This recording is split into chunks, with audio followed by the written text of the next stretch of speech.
Ang bagay na nagpagtataka sa kanya ay kung paano pinili ni Noh na gamitin ang kanyang mga kamay o palad upang hampasin pabalik ng ang transparent na kalasag na inilagay niya sa kanyang sarili ay lubos na pinoprotektahan siya. At hindi man lang nagamit ang signature pillar of flames na nakita niyang ginagamit niya sa buong araw. Ibinalik niya ang kanyang focus sa laban at tumigil sa pag-iisip ng mga bagay-bagay. Tinitignan ko ang mga taong ito. Ang mga mayayamang iyon. Gusto kong maging tulad nila. Patuloy kong sinasabi sa aking sarili, kung mayroon lang akong perang iyon, kung mayroon lang akong kapangyarihang iyon, o ang mga bagay na magagawa ko. Nagpatuloy si Anderson sa paghampas sa defensive skill at nakita na ang kanyang mga pag-atake gamit ang kanyang mga hubad na kamay ay hindi gumagana. Kaya pinataas niya ang presyon at hinugot ang kanyang espada. Gusto niyang makita kung gaano katagal ang lalaking ito ay mapananatili ang lahat ng mga kasanayang ito na aktibo bago maubusan ng enerhiya. Ang kidlat ay nagsimulang kumikislap sa paligid ng kanyang espada habang sumugod siya patungo kay Noh at nagpatuloy sa pagsasalita. Alam mo ba ang nangyari pagkatapos? Isang kahangahangang bagay ang nangyari at nakuha ko talaga ang kapangyarihan. Ang buong mundo ay nagulo at ako ang nakatanggap ng kapangyarihan. Habang mas nagsasalita siya, mas lumalakas ang kanyang galit at kapangyarihan. Ang kanyang espada ay hinugot na sinasaksak patungo sa peste sa harap niya. Isang arko ng pulang kidlat ang pinakawalan patungo sa lalaking patuloy na nakatayo ng kalmado sa harap ng lahat ng mga pag-atake na ito. Zing! Nang tumama ang pulang kidlat, isang figura ang lumipad paatras sa isang mataas na bilis at nagpaangat ng alikabok. At gayunpaman, siya ay tumayo kaagad nang walang isang buhok na nasira sa kanyang katawan. Pinanood ni Anderson habang lumalawak ang kanyang ngiti. Tama ang desisyon na ibagsak ang taong ito ngayon. Kung binigyan ko talaga siya ng oras upang lumago, maaari niya akong pagbantaan sa hinaharap. Naglalaro sa kanyang mga iniisip, sumulong muli siya habang nagpatuloy siya sa pagsasalita na, kaya, nakuha ko ang kapangyarihan. At alam mo ba ang nakakatawang bagay? Ang mga taong tinitignan ko, ang mga mayayamang iyon na hinahangad kong maging, marami sa kanila ay namatay sa loob ng ilang araw at marami pa ang nakatingin na ngayon sa akin. Nakita na ang kanyang pag-atake ay hindi gumana, hinawakan niya muli ang kanyang talim habang ang kidlat ay nagsimulang bumuo dito at nagpatuloy na, ginamit ko ang bagong kapangyarihang nakuha ko upang pumatay ng mga halimaw at maging mas malakas. Ang aking kapangyarihan ay nagpapahintulot sa akin na maging pinakamayamang tao sa lungsod. Ang pinakamahusay na mga ngaso sa lungsod. Nagbigay ito sa akin ng lakas na hindi mo maiisip. Si Anderson ay gumagalaw sa mataas na bilis habang nagsasalita siya. Ang kanyang espada na natatakpan ng kidlat ay patuloy na tumatama sa bula ng proteksyon na pumapalibot kay Noh. Ito ang lakas na sisira sa manipis na bula na nasa paligid mo. Patuloy akong sasaksak at manonood habang unti-unting nawawala ang nakakainis na ekspresyon sa iyong mukha at magsisimula kang magmakaawa para sa iyong buhay sa ilalim ng aking mga paa.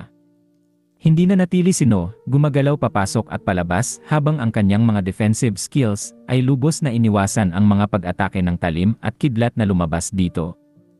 Gusto niyang subukan ang lawak ng Arcanist Sphere of Protection dahil ang proficiency nito ay 1 punto lamang ang kulang sa 100 at tila lubos siyang pinoprotektahan mula sa mga C-rank skills. Ang kapangyarihan nito ay iniwasan din ang karamihan sa pinsala mula sa mga B-rank skills. Kung may pinsalang nakalusot, ang Arctic Armor ang sasalo nito. Kung may iba pang nakalusot, mabilis niyang gagamitin ang Regeneration. Ang boses ni Anderson ay umalinggaw habang sumusugod siya muli. Hindi mo maiisip ang mga bagay na magagawa mo kapag mayroon kang lakas. Ang mga mayayamang bigwigs na nakaligtas, ang mga gumastos ng natitirang pera upang bumili ng mga kasanayan, mga gamit, at mga course upang maging mas malakas ang kanilang mga sarili. Nagtatrabaho sila sa ilalim ko ngayon. Ginagawa nila ang aking mga pabor at ipinapadala nila ang kanilang sariling mga anak na babae sa aking silid tulugan para lang mapalapit sa akin. Iyan ang kapangyarihan, iyan ang lakas. Si Noh ay tila naiinis habang nakikinig siya sa mga ramblings ng baliw na ito kaya nagsimulang sumagot siya at pinutol ang kanyang oras ng eksperimento. Hindi iyan ang lakas, pre. Katulad lang ako sa iyo noong nakaraang araw. Wala ako nito. Nang maging medyo malakas ako, ang naramdaman ko lang ay isang pakiramdam ng kalayaan. Ang kanyang mga salita ay tila may kapangyarihan sa kanya, habang ang isang malaking haligi ng apoy ay lumitaw sa tabi niya, na lalong nagpagtataka kay Anderson dahil inaasahan niyang maubusan siya ng enerhiya anumang oras dahil sa kanyang napakasamang kahusayan sa paggamit nito. Ang mga haligi ng apoy ay kumilos na parang lubid, pumulupot sa buong katawan ni Anderson at sumikip. Si Anderson ay naglabas ng isang masakit na ekspresyon habang nagsimulang umungal siya. Rank by skill, Gen Strength ang inactivate. Ang pulang aura na lumalabas sa kanya ay lalong nag-concentrate habang ang kanyang kapangyarihan ay tumaas pa, ang espada na may kidlat ay tumama muli. Ngunit wala itong epekto. Ang kanyang katawan ay lumaki habang sumigaw siya at ang haligi ng apoy na nakapalibot sa kanya ay nawala at muli siyang seryosong sinalakay ang lalaki sa harap niya. Nagpatuloy ang kanyang mga pag-atake habang iniwasan o sinasalo ni No ang mga ito at nagpatuloy sa pagsasalita na ang lakas ay hindi nangangahulugang maaari mong tingnan ang iba. Ang lakas ay hindi nangangahulugang magagawa mo ang anumang gusto mo. Maaari mo ring tingnan ito bilang isang responsibilidad. Ito ang dahilan kung bakit ako sumama sa high-risk dungeon na ito na maaaring sumabog anumang araw. Ang katahimikan ay tila nawala sa mukha ni No habang natapos na niya ang kanyang mga salita at nag-concentrate ng madilim na mga bola ng apoy sa paligid niya. Mahigit 20 ang mabilis na pumalibot sa kanya, umiikot ng mabilis habang sumugod sila patungo sa katawan ni Anderson at sumabog sa pagtama. Narinig si Anderson na tumatawa sa gitna ng pagsabog. Haha, responsibilidad. Sophistry. Puro kalokohan. Isang ekspresyon ng isang taong sumuko na ang lumitaw sa mukha ni No habang kalmadong umiling siya at tiningnan ang nakakatakot na Anderson at nagbigay ng utos. Boom! Isang nakakagulat na sigaw ang umalingaw habang si Anderson ay hindi sinasadyang itinulak pabalik. May gulat na mukha siya habang tinitingnan niya ang kaliwang kamay sa kanyang katawan. Nawawala ito. Wala na ito. Tumingin si Anderson pabalik ng may masakit na ekspresyon kay No habang sinabi niya na ano ba ang ginawa mo. Tila naguguluhan siya sa biglaang pag-atake na hindi niya nakita na nagmumula kahit saan. Nakatayo sila ng magkalayo noon at gayunpaman isang hindi nakikitang pag-atake ang dumating na nagtanggal ng buong braso niya. Isang kalmadong boses ang umalingaw sa paligid. Umatras ka. Tinitigan siya ni No ng may malamig na ekspresyon. Ayaw niyang mangyari ang ganitong bagay. Ayaw niyang lumala ang sitwasyon, ngunit ang taong ito ay hindi titigil. Kaya inulit niya muli ang sarili. Umatras ka. Ang lalaking nakabalot sa isang pulang usok sa harap niya ay tumayo ng may mas galit na ekspresyon habang sumigaw siya at hinawakan ang kanyang espada at ang natitirang magandang braso, sumusugod muli. Boom!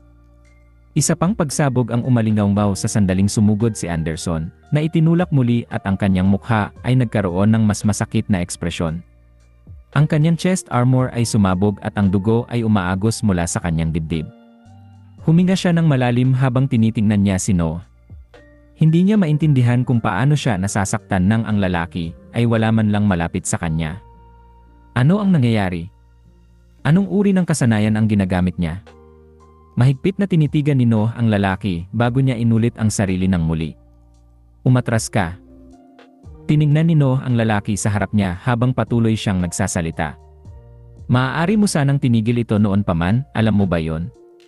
Tiningnan niya ang lalaki na nawawala ang isang kamay at may duguan na dibdib. Sa buong oras na naglalaban sila, nagdikit siya ng maraming explosive rune sa katawan ng lalaki. Ang mga tatoo ay kumalat sa buong katawan niya nang hindi napapansin at dalawa sa mga iyon ang kanyang pinasabog ngayon lang. Isang pagsabog ng hysterical na tawanan ang lumabas mula kay Anderson. Tigilan! Tigilan! Haha! Talaga bang sa tingin mo ay kaya kong tumigil? Ang kapangyarihan lang ang meron ako at ngayon isang tulad mo, isang taong nagising lang mga ilang araw ay nakakatayo na sa itaas ko. Kalokohan! Ang sugatang katawan ni Anderson ay tumayo at gumalaw muli, ang kanyang mga salita na puno ng galit ay nagbigay sa kanya ng higit pang kapangyarihan. Ang maitim na pulang usok na patuloy na nilikha mula sa kanyang inherent skill, Wrathful, ay pumalibot sa kanya at naging masiksik. Ang Gen Strength ay inactivate muli. Habang nakatayo ang lalaki at itinaas ang kanyang isang natitirang kamay, ang mga arko ng pulang kidlat ay nagsimulang kumislap mula sa kanyang espada. Ibinaling ni Noh ang kanyang mukha mula rito at tumingin sa 5 miyembro ng partido na nanonood sa buong laban na ito. Nakita niya ang isang nalulungkot at umaasang ekspresyon sa mga mukha ng mga orihinal na miyembro ng partido ni Anderson. Nakatitig si Rachel sa kanilang dalawa nang may pagkasuklam habang pinupunasan ang alikabok at mga rable mula sa kanyang katawan. Pagkatapos ay tumalikod siya kay Anderson na sumusugod at pinanood siyang sumulong na parang nakatingin siya sa isang kumikislap na apoy sa hangin. Ang lakas ay hindi ang pagkakaroon ng kapangyarihan upang tingnan ang iba.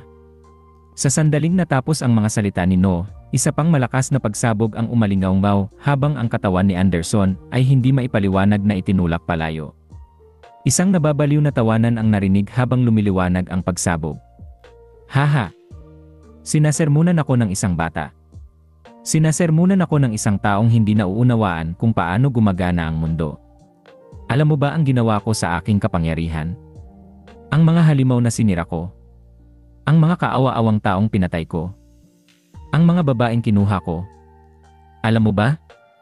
Ang kanang binti ni Anderson ang susunod na nawalang parte ng katawan habang nakahiga siyang wasak sa lupa.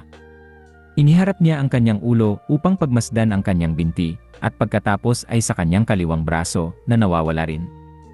Pagkatapos ay tinitigan niya ang lalaking patuloy na nakatingin sa kanya nang may parehong kalmadong ekspresyon sa kanyang mukha. Pakiramdam niya ay hinahamak siya. Kailangan niyang itaas ang kanyang mga mata upang makipagkita sa titig ng lalaking ito at lalo siyang tumawa. Haha! Ano ang gagawin mo? Papatayin mo ba ang pinakamalakas na mga ngaso sa lungsod? Isasumpa mo ba ang buhay ng daan-daang libong tao? Si Noh ay dahan-dahang naglalakad patungo sa wasak na lalaki habang nagsimulang magsalita siya. Ang pinakamalakas na mga ngaso sa lungsod ha? Talaga bang naniniwala kang hawak mo pa rin ang titulong iyon? Ang kanyang mga salita ay mabagal, ngunit umalingaw na parang kidlat sa tenga ni Anderson. Binigyan ni Noah ang lalaki sa harap niya ng isang tingin ng awa habang ang kanyang mga kamay ay pumulupot sa leeg ni Anderson. Tiningnan niya ang lalaking malapit nang mawala sa mundong ito at umiling sa pagkadismaya. Boom! Isang malakas na pagsabog ang umalingaw sa paligid muli, at ang sikat na rank by hunter ng Outer Bank X ay nakahiga ng walang ulo. Bumuntong hininga si Noh habang tinitingnan niya ang katawan ng tinatawag na pinakamalakas na mga ngaso sa harap niya at nakaramdam ng ginhawa.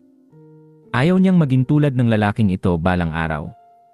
Sisigaw ng kanyang mga ideal sa isang taong mas malakas para lang mamatay pagkatapos. Inde-activate niya ang maraming defensive at support skills sa kanyang katawan habang inilipat niya ang kanyang mukha sa mga gamit na suot ni Anderson. Ang mga ito ay si rank equipment, at kahit na ang mga ito ay nasira dahil sa explosive rune, mayroon silang self-repairing property at magiging maayos na muli sa loob ng ilang araw. Malapit kay Anderson ay may makapal na asul na libro. Ito ang dahilan kung bakit ang mga mangangaso ay regular na hinahabol ng ibang mga mangangaso kung sila ay sapat na naiinggit at may lakas ng loob na gawin ito. Ang pagpatay sa anumang mangangaso ay may tiyak na posibilidad na makuha ang pinakamataas na ranggong kasanayan na ginagamit nila. Ang mga walang prinsipyong lower-ranked hunters ay minsan ay nagtutulungan sa mga grupo na nagtatarget sa mga isang ranggo na mas mataas sa kanila, alinman sa pag-ambush sa kanila sa kanilang pagtulog sa pamamagitan ng iba pang masasamang paraan. At ito rin ang dahilan kung bakit ang hunter lodgings ay napakapopular dahil ginagarantiyahan nila ang isang antas ng kaligtasan para sa mga mangangaso na nananatili doon. May mga hunter guards sa buong araw na nagdodokumento sa lahat ng pumapasok kung saan sila pupunta at ano ang kanilang layunin. Ang skill book ay nagparamdam ng pagbilis ng tibok ng puso ko habang iniisip ko ang malaking windfall na dinala ng lahat ng mga hindi magandang pangyayaring ito. Ang kasanayang ito ang naging pinakamataas na premyo ngayon. Ito ang rank by skill na Giant Strength, imbue your body with immense strength that blows away anything daring to stand against you plus 50 strength. Ang impormasyon tungkol sa mga epekto ng kasanayan ay mabilis na lumitaw sa harap ko habang ang aking mood ay sumimangot. Walang impormasyon tungkol sa kasanayang ito dahil si Anderson lamang ang may hawak nito, ngunit hindi ko inaasahan na ito ay magdaragdag lamang ng 50 lakas sa sandaling ma-activate. Siyempre, ang 50 lakas ay isang malaking bagay dahil iyon ay katumbas ng pag-unlad ng isang buong ranggo, ngunit hindi ito tumutugma sa maraming focus-based skills na kinokolekta ko hanggang ngayon. Ang mga kasanayan na nakatuon sa mga close combat fighters ay magbabawas lamang ng aking atensyon mula sa makapangyarihang mage skills na dapat kong gamitin. Bumaba ang mood ko habang hawak ko ang kasanayan bago pa sumagi sa aking isipan ang isa pang naiisip at kailangan kong tanungin ang sarili ko kung ako ba ang pinakamangmang na tao sa mundo. Si Anderson ay isang close combat fighter at ang kasanayang ito ay perpektong tumutugma sa kanya. Ngunit, kahit na ako ay isang mage, hindi ibig sabihin na hindi ito magiging lubhang kapaki-pakinabang sa akin. Nilalimitahan ko ang aking mga iniisip sa mga karaniwang alam ko tungkol sa mga mages, berserkers, at knights. Ang isang kasanayan na tulad nito ay karaniwang magiging mahusay para sa isang knight o isang berserker. Ngunit wala akong mawawala kung matutunan ko at gagamitin ang kasanayang ito. At sa halip ay makakakuha ako ng isang buong ranggo na halaga ng strength, attributes, at sa lahat ng oras. Kahit na hindi ko gagamitin ang sobrang lakas na ibinibigay ng idinagdag na lakas, ang sobrang bilis na kasama nito ay higit pa sa sulit. Grabe, nang nararamdaman ko na ang sarili ko at iniisip kong kaya ko na ang lahat, na iniisip kong iwawaksi ko ang isang rank A skill dahil lamang sa hindi ito karaniwang tumutugma sa aking klase. Sige, matuto at subukang maging mas mahusay. Ang trend ng pag-iisip na ito ay nagbukas ng aking isipan sa maraming landas at kasanayan na hindi ko pa naiisip noon. Maraming mga kasanayan partikular para sa mga knights at berserkers na hindi ko man lang tiningnan dahil ang tanging nasa isip ko ay ang paggamit lamang ng mage skills upang sirain ang lahat. Ngunit kung hahanapin ko at matutunan ang mga kasanayang iyon na para sa mga close combat fighters na magpapalakas sa aking depensa, kalusugan, bilis, at kapangyarihan. Para bang may liwanag na sumisikat sa akin na nagbubukas ng isang napakahalatang landas na hindi ko pa naiisip noon. Ang halaga ng mga kasanayan ay hindi mahalaga sa akin, kaya bakit mahalaga kung hindi sila nakatuon sa aking klase hanggat nagbibigay sila ng patuloy na mga benepisyo sa ibang mga aspeto. Hindi na ako nagaksaya ng oras at natutunan ko ang kasanayan, pinapanood ang libro na mawala sa mga particle ng liwanag. Inactivate ko ang kasanayan sa sandaling natutunan ko ito upang ito ay makapagsimula ng pagkuha ng proficiency. Ang aking katawan ay naramdaman ko na parang may dagdag na layer ng lakas na idinagdag, pinapataas ang aking lakas ng pagsuntok at bilis pati na rin ang pagbibigay sa akin ng isang nakakatakot na aura.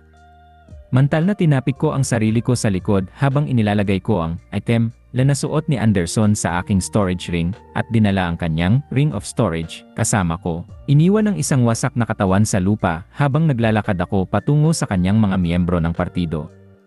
Ang dalawang tanks at mages ay may mga nakahingaang ekspresyon sa kanilang mga mukha habang si Rachel ay nakatingin sa kanya ng kakaiba.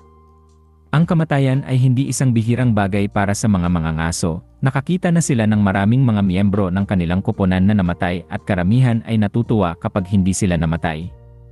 Sumulong siya at tinanong ang babaeng binugbog mga ilang minuto na ang nakakaraan na, "Ayos ka lang ba?" Kinagat ni Rachel ang kanyang labi sa isang naiinis na ekspresyon na tila natatakot din at tumingin sa apat na miyembro ng partido sa likuran niya nang hindi sinasagot ang aking tanong. Tumingin siya sa kanila at sinaway ng may pagkadismaya habang sinabi niya na, "Kayo apat ang pinakamaduwag na duwag at isang napakasamang halimbawa ng mga mangangaso na nakita ko sa aking buhay." Nakinig ang apat na mangangaso dito at umiling na parang hindi sila makikipag-usap. Ganito ba sila kadurog ni Anderson? Tumingin sila sa akin at tumango bago ang isa sa mga tanks ay maingat na lumapit sa akin at ipinakilala ang sarili bilang Dan. Hindi niya ako matingnan sa mata habang binigay niya sa akin ang kanyang card at binanggit na siya at ang natitirang mga miyembro ng partido ay babalik dito sa loob ng 3 araw upang linisin ang dungsyon at dapat kong ipaalam sa kanya kung anong oras ako magiging libre upang pamunuan sila. Hindi ko sinasadyang tumango dahil handa na akong tanggapin ang papel na ito nang masira ang lahat kay Anderson. Kahit nagagawin ko lang ito bilang isang laro sa susunod na linggo. Hindi ko planong limitahan ang sarili ko sa pagsama sa pangangaso sa isang grupo kapag ang aking pag-unlad ay mabilis habang nag-iisa ako at naglilinis ng mga dungsyon nang walang sinumang pumipigil sa akin. Ang aking solo hunting sa dungsyon na ito ay magiging mas kapaki-pakinabang.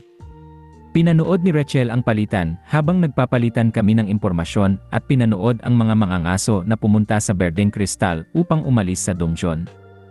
Automatiko silang tumingin sa mga luot na kumikinang sa tabi ng titan na patay na ngayon, ngunit agad din tumingin palayo, hindi pinapansin ang anumang iniisip. Wala silang nabanggit kahit isang salita tungkol kay Anderson sa buong palitan o kinilala ang nangyari. Umalis lang na may masayang mga mukha at ekspresyon na parang isang malaking timbang ang naalis sa kanilang dibdib. Si Rachel ay lumapit sa akin habang iniisip ko ito at naglagay ng isang matapang na ekspresyon habang sinabi niya na, "Kaya ano ba ang nangyari sa'yo? Mas malakas ka na pala sa taong ito at naglalaro ka lang para maging knight in shining armor pagkatapos." Nabigla ako nang sabihin niya ito dahil ang aking isipan ay nanonood lamang sa sitwasyon at kumikilos lamang kapag kailangan ko. Sumagot ako sa kanya ng may ngiti na, "Naging mas malakas ako kaysa sa taong ito kahapon lang kung maniniwala ka, at hindi ko alam kung gaano ako kalakas kaya sinubukan ko." Kinagat niya ang kanyang dila habang tinititigan niya ako at pagkatapos ay tumalikod patungo sa berdeng kristal. "Salamat sa pagtulong, hindi ka naman masama." Sabi niya habang ang kanyang figura ay kumislap palayo. Iniwan ako bilang ang huling mangangaso na natitira para sa raid na ito. Bumuntong hininga ako habang kinukuha ko ang lahat sa paligid ko. Itinulak ang patay na mangangaso sa silid sa aking isipan, nagtungo ako sa kumikinang na tambak ng chorus at kung ano ang tila isang skill book sa tabi. Hindi natapos ang dungsyon ng eksakto sa inaasahan ko, pero kontento naman ako sa kung paano umandar ang mga bagay-bagay. Nang umalis na ang lahat ng mangangaso sa silid ng boss, nasisiyahan pa nga ako sa katotohanang mas kakaunti ang mga tao sa paligid ko, marahil ay likas na akong tahimik. Umiling ako habang yumuyuko patungo sa mga core na ranggosi na nasa harapan ng boss. Pinaghesyan namin ang mga core ng pantay-pantay habang pinapatay namin ang mga rebulto sa mga silid hanggang sa makarating kami sa silid ng boss, at si Anderson ang kumuha ng karamihan sa mga core dahil siya ang nakaharap sa karamihan ng mga rebulto. Lahat ng core na kinuha niya, kasama ang lahat ng iba pa niyang pag-aari, ay nasa singsing ko na ngayon. Hindi ako nakaramdam ng partikular na pagsisisi sa pagkuha ng lahat mula sa patay na lalaki, habang ang aking mga iniisip ay mabilis na lumipat sa gagawin ko sa susunod. Iniunat ko ang aking kamay upang kilalanin ang aklat ng kasanayan na ibinagsak ng Titan na Ranggosi. Labis ang aking pagkagulat. Ito ay isang kasanayan na tinatawag na Smite, pass down your ruling in the form of 10 swords of light. Ang kasanayang ito ay lubos na nagulat sa akin dahil hindi ito kabilang sa maraming kasanayan na ranggosi na sinaliksik ko. Sa totoo lang, hindi ko pa ito naririnig noon at ang kasanayan ay tila napakatugma sa mga alituntunin na itinakda ko para sa aking sarili para sa mga bagong kasanayan na matututunan ko. Kaya mabilis kong natutunan ang kasanayan dahil sabik akong makita ang mga epekto nito, kahit na para lang ito sa palabas ngayon dahil walang mga halimaw para subukan ito. At sa kauna-unahang pagkakataon, ginamit ko ang Smite. Isang marka ang mabilis na lumitaw sa ibabaw ng aking ulo na may simbolo na halos kapareho ng isang bituin. Isang gintong liwanag ang pagkatapos ay pinakawalan sa kalangitan, habang 10 literal na espada ng liwanag ay mabilis na nabuo at nakatuon pababa ng may pagmamalaki. Kumikinang ang aking mga mata habang pinapanood ko silang lumulutang sa kalangitan, naghihintay lamang ng utos upang sumalakay. Labis akong nasasabik na makita kung gaano kaganda ang mga epekto ng kasanayang ito at gusto kong mabilis na bumalik sa dungsyon upang subukan ito kaagad. Ngunit alam kong kailangan ko nang tapusin ang araw. Mahaba na ang araw na ito at sa wakas ay hindi na ako nagmamadali. Sinunog ko ang tanawin ng patay na Titan at ng patay na mga ngaso sa aking utak at pagkatapos ay inabot ko ang berdeng kristal, nawawala mula sa bulwagan. Isang lalaking nakasuot ng magandang suit ay nanonood ng balita habang nanginginig ang kanyang mga braso. Isang nakakagulat na bagay ang inihayag bilang balitang pang-agaw pansin. Mga 1 oras na ang nakakaraan sa Outer Bank X, ang pinakamataas na ranggong bayani, si Cohen Anderson, ay namatay sa dungsyon, Solael's Castle. Sa pagsisikap na iligtas ang natitirang mga miyembro ng kanyang grupo, isinakripisyo niya ang kanyang buhay upang patumbahin ang nakakatakot na boss, tinitiyak na walang ibang nasaktan. Nakinig ang lalaki sa balita at nakatayo roon na tulala dahil ito ay isang bagay na lampas sa kanyang pinakamasasamang bangungot. Hindi kailanman isang bagay na nadama niyang posible. Ang kanyang tagapag-alaga, ang taong nagligtas sa kanya ay patay na ngayon. At kung ano ang sinasabi nila, isinakripisyo niya ang kanyang buhay upang iligtas ang iba. Haha! Kilala niya ang kanyang amo at mas kilala pa ang kanyang pagkatao. Umiling ang butler ng may kalungkutan habang ang mukha ng isang lalaking nasa isip niya nitong mga nakaraang araw ay sumulpot. Naisip niya ang lalaking ito at tinanong ang sarili. Maaari ba siyang may kinalaman dito? Habang naliligaw siya sa kanyang iniisip, nagpatuloy ang newscaster. Habang namayapa na ang pinakamataas na ranggong bayaning ito, ipinasa niya ang sulo sa ibang tao na kasing lakas din. Isang taong patuloy na magpapanatiling ligtas ang mga mamamayan ng lungsod. Ang mensaheng natanggap mula sa Outer Bank X City's Elite Hunter Squad ay ang kanilang bagong pinuno ay may pangalang Noh Osmond T. Ang biglaang anunsyo ay ibinalik ang atensyon ng butler sa telebisyon. Ang kanyang mga mata ay naging malamig na mga siwang habang ang kanyang mga teorya ay napatunayan. Ikaw pala ang lahat ng oras. Ang galit at kalungkutan ay kumukulo sa puso ng butler, ngunit mabilis niya itong tinulak pababa hanggang sa ang natitira na lamang ay kalungkutan. Naalala niya ang pagbabala sa kanyang amo tungkol sa taong ito dahil sa maraming bagay na hindi niya alam, ngunit nabigo siya sa kanyang trabaho. Hindi niya maayos na naipaliwanag ang punto at ang kanyang amo ay nagbayad ng mahal para dito. Hindi na niya gagawin ang parehong pagkakamali. Naglakad ang butler patungo sa malalaking pintuan sa mansyon na kanyang iniwang bukas, naghihintay sa kanyang amo. Ngunit alam niya na hindi na ito babalik. At gayon paman ay nakatayo pa rin siya sa gitna ng mga bukas na pintuan, naghihintay sa walang sinuman, naghihintay sa wala. Dinala ni Noh ang kanyang pagod na katawan sa pinakamalapit na hunter lodging nang umalis siya sa Solaels Dungsion. Hindi siya talaga pagod sa pisikal, naramdaman lang niyang naubos ang kanyang lakas. Maraming pangyayari ang naganap ngayon, at kahit gaano siya kalma, may mga bagay pa ring ginawa niya sa kauna-unahang pagkakataon. Bukod sa abnormal na mas marami kaysa sa average na mga tingin na natatanggap niya habang naglalakad siya sa marangyang hotel, walang ibang tila wala sa lugar. Ginawa niya ang kanyang karaniwang ritual na pagkuha ng silid at pag-order ng pagkain. Habang kumakain siya, binuksan niya ang TV at halos masamid sa kanyang kinakain nang makita niya ang iniulat. Ito ay isang lokal na channel na nagbabalita para sa Outer Bank X. Isang kumikinang na pulang pamagat ang nagsasabing ang pinakamataas na ranggong bayani sa lungsod ay patay na. Ang mga narinig ni Noh ay naguguluhan sa kanya. Si Cohen Anderson ay nagsakripisyo ng sarili. Matapang niyang hinarap ang boss na naglalagay sa panganib ng buhay ng kanyang mga kasamahan at ginamit ang lahat ng kanyang kapangyarihan hanggang sa huling hininga niya bago niya ipinasa ang sulo kay Noh Osmond. Oh, CJ. Noh, huminga ng isang napabuntong hininga habang nakita niya ang kanyang pangalan at larawan na ipinarada sa harap ng TV. Pinigil niya ang natitirang kanyang mga iniisip habang patuloy niyang pinapanood ang balita bago sumang-ayon sa paraan ng pagtatapos ng mga miyembro ng grupo ni Anderson. Mas mainam na ipaalam sa publiko ang bersyong ito ng kwento kaysa sabihin sa kanila na pinatay lang ng isa sa mga mangangaso ang isa pa.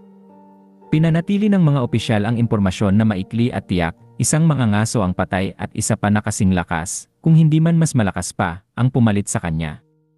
Walang dapat ikabahala. Walang mga problema ang mangyayari. Lahat ay gaya ng dati. Isang ngiti ang nabuo sa mga labi ni Noh habang iniisip niya ito. Hindi. Hindi gaya ng dati ang lahat. Dahil ang Dungsyon na Ranggosi na nagdulot ng napakaraming problema sa mga mangangaso, gagawin niya itong kanyang palaruan. Plano niyang linisin ito ng mag-isa ng maraming beses sa susunod na mga araw dahil nabawasan ang karamihan sa kanyang mga reserbasyon nang kumpirmahin niya ang kanyang sariling kapangyarihan laban kay Anderson. Siyempre, hindi siya biglang gagawa ng mga hangal na desisyon na maaaring maglagay sa panganib ng kanyang buhay, ngunit tiyak na mayroon siyang mas malaking puwang upang mangahas. Ang mas malalaking panganib ay nagbibigay ng mas malalaking gantimpala. Ang panganib na kailangan niyang gawin sa mga susunod na araw ay ang pagmamasid sa monolith ng Solaels Dungsyon na magiging mula sa orange hanggang sa asul habang nilinis niya ang Dungsyon ng maraming beses. At kung anong mga reaksyon ang matatanggap mula sa makapangyarihang mga tauhan sa lungsod, ngunit higit pa para sa aktwal na makapangyarihang mga tauhan na nagtatago sa mas malalaking lungsod. Gusto niyang talunin ang 10 metrong higanting titan ng mag-isa.